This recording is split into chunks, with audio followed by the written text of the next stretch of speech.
కొంతమంది అపోజిషన్లో ఉన్నవాళ్ళు ఎన్ని రకాల ఇబ్బంది పెట్టాలో మా ప్రభుత్వాన్ని పెడుతున్నారు. అయినా మా ముఖ్యమంత్రి గారు దాన్ని తిప్పి కొడుతున్నారు, మంత్రులు తిప్పి కొడుతున్నారు, మా కార్యకర్తలు తిప్పి కొడుతున్నారు.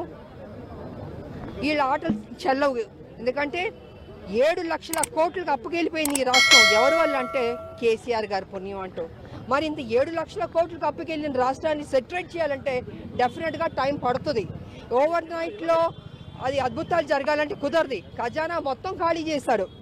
మేము మా ప్రభుత్వం తప్పకుండా మొత్తం తెలంగాణ ప్రజలకి వాగ్దానం చేసాం, మంచి స్కీమ్స్ తీసుకొచ్చాం, చేద్దాం అనుకుని.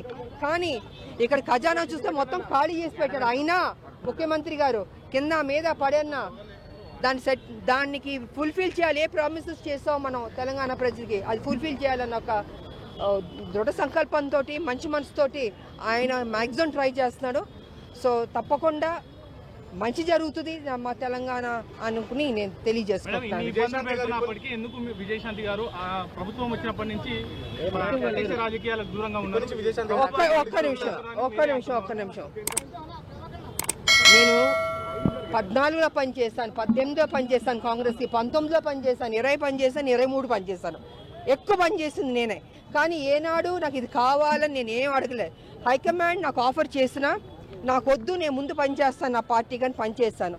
ఇవాళ 23 కూడా నాకు ఇది చేస్తామని హైకమాండ్ అందుకని నేను ఏనాడు అడగలేదు. బట్ ముందు పనిచేద్దామని ప్రభుత్వం రాని కేసీఆర్ని గద్దె దింపడమే మా లక్ష్యం.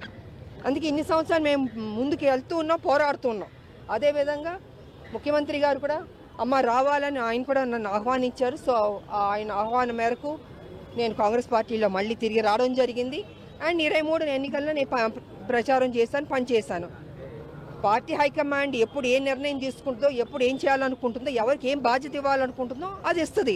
దాని తగ్గట్టు మనం కొంచెం ఓపిక పట్టాలి. ఎందుకంటే ఒక ప్రోటోకాల్ ఉంటుందండి. ఎవరు పడితే వాళ్ళు బయటకు వచ్చి శిక్షంగా మాట్లాడడానికి కుదరదు ఇక్కడ. సో పార్టీ ఎప్పుడు నాకు ఆ బాధ్యత ఇస్తే అప్పుడు పనిచేద్దామని నేను సైలెంట్గా ఉన్నాను. ఎందుకంటే ప్రోటోకాల్ మీరి నేను వెళ్ళలేను. ఇది ఒక సిస్టమ్ ఉంది మా కాంగ్రెస్ పార్టీలో. ఫస్ట్ డే కదా, ఇవాళే కదా వచ్చాను నేను. చూద్దాం, విప్పుతాను, యుద్ధం చేస్తాము, కొట్లాడతాం. ఇదిగో మేమందరం ఉద్యమకారులు, మేము ఎలా కొట్లాడాం మేము. సో డెఫినెట్గా విడిచిపెట్టే ప్రసక్తి లేదు. అపోజిషన్ ఎవరున్నారో మేము డెఫినెట్గా కొట్లాడతాం. Thank you. బుకాయించారు మీరు. అంటే మీ ప్రభుత్వం ఏంటంటే బుకాయింపుల ప్రభుత్వం, బెదిరింపుల ప్రభుత్వం, బేడీల ప్రభుత్వం, సాడీల ప్రభుత్వం. కేసీఆర్ మీద సాడీలు చెప్పాలి, అడిగినోనికల్లా బేడీలు వేయాలి, ఎవరైనా గట్టిగా అడిగితే బుకాయించాలి. ఇది తప్పితే మీరు చేస్తున్నది ఏం లేదు. మళ్ళీ ఒకసారి నేను ముఖ్యమంత్రి గారిని కోరుతా ఉన్నా, మీరు తెలంగాణను అవమానపరచకండి. మీకు నిజంగా రెవెన్యూ రిసీట్స్ ఏందో, క్యాపిటల్ ఎక్స్పెండిచర్ ఏందో తెలియకపోతే దయచేసి అధ్యయనం చేయండి, తెలుసుకోండి. అంతేగాని తెలంగాణను అవమానపరచకండి. ఆయన మాట్లాడుతున్న మాటలు చూస్తుంటే నేను ఎట్లా అనిపించిందంటే, ఓ పక్కనేమో 500 కోట్లు లేవంటాడు, ఇంకో పక్కనేమో నా పోటీ న్యూఢిల్లీతో కాదు న్యూయార్క్తో అంటాడు. మరి 500 కోట్లు లేని వాళ్ళు న్యూయార్క్ లెక్క ఎట్లయితారు నాకు అర్థం కాదు.